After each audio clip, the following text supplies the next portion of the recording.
The fact that you have disagreed with your spouse doesn't mean that your marriage is headed to the rocks. It doesn't mean that you don't love your husband or your wife.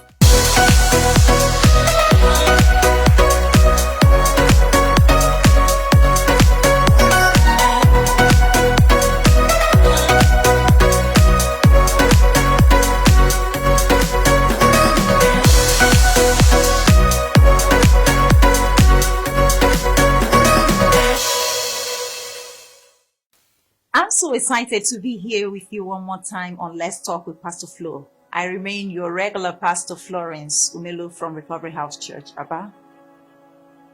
In the past episode, we concluded the series on life after childbirth.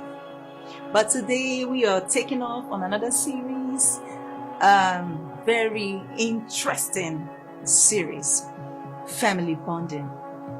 However, today we'll be taking a part of this, which is handling spousal disagreement. What is spousal disagreement? Is a clash of interest between a couple.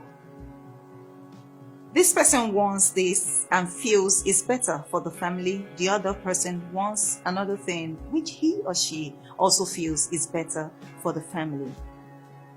And the clash happens.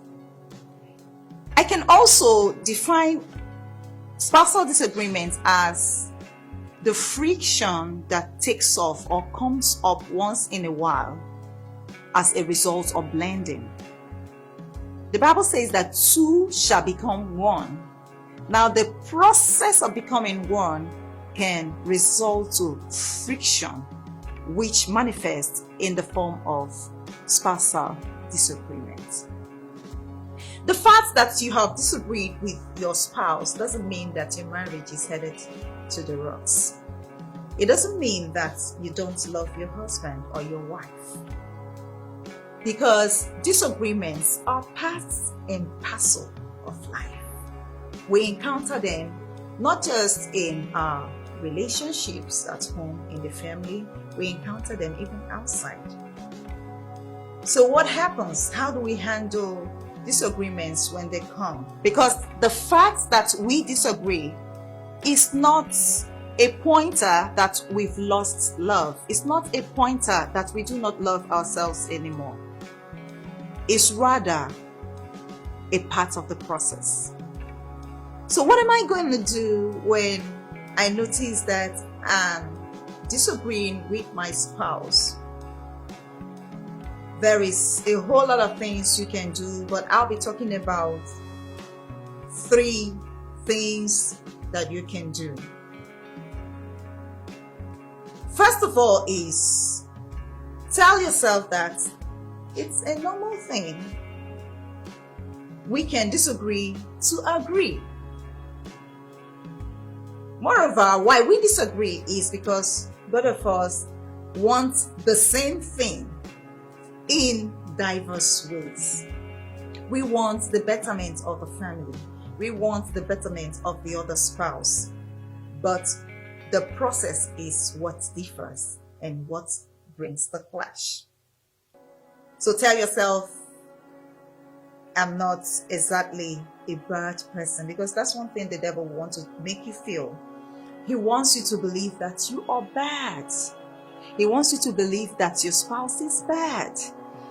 So the fact that you disagree doesn't mean that both of you are bad. Now, I want you to be careful what you do when you're angry or when you tend to disagree. Some people have killed their spouses by what they say. What you say is very, very important. Your spouse might be alive, but a walking corpse because of what you said when you were disagreeing. Why? Because you left attacking the issue and started attacking the person. You left handling the issue and started handling the person. Either by what you say, character assassination, blackmail, or sometimes getting physical with a person. This has a negative effect on your relationship. What matters is not that you disagree. What matters is the aftermath of the disagreement. When you disagree, what do you do after that? The second thing you should do after a disagreement is to have remorse. Get remorseful. Say, oh, I may have been right in my disposition. Yes, I may have taken the better perspective to this thing, but I didn't quite say it the way I should have said it. I didn't approach it from the right angle. I didn't approach it in love. I approached it maybe in frustration, and that's why it didn't work out the way I wanted it to. So feel bad that you didn't do it the way you should have. Don't stop at being remorseful. Say, I'm sorry. Anybody can say, I'm sorry, whether you're right or wrong, whether you're the higher person or the lower person. Anybody can say, I'm sorry, to get the relationship going. I'm sorry is a magic word. Sorry is one of the magic words. Learn to apologize when events take the turn you feel they shouldn't take. You can hold the person with a hug and say, I'm sorry. You can buy a gift. You can do so many things. You can take the person out. You can write a note. You can WhatsApp the person, even though you're in the same house. You can, anything you know that can make this person feel loved, and know that it wasn't intentional to hurt him. It wasn't intentional to have an outburst with him. It wasn't intentional to disagree with him or her. It will make a whole lot of sense. This is where I'll be stopping for today. I want to appreciate you for always staying with me. Don't forget to comment in the comment box.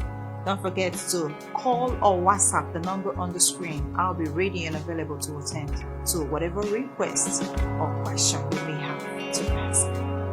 Thank you one more time for staying with me. Expect the next episode. It will be mind-blowing. I remain your pastor, Florence. Thank you. See you next time.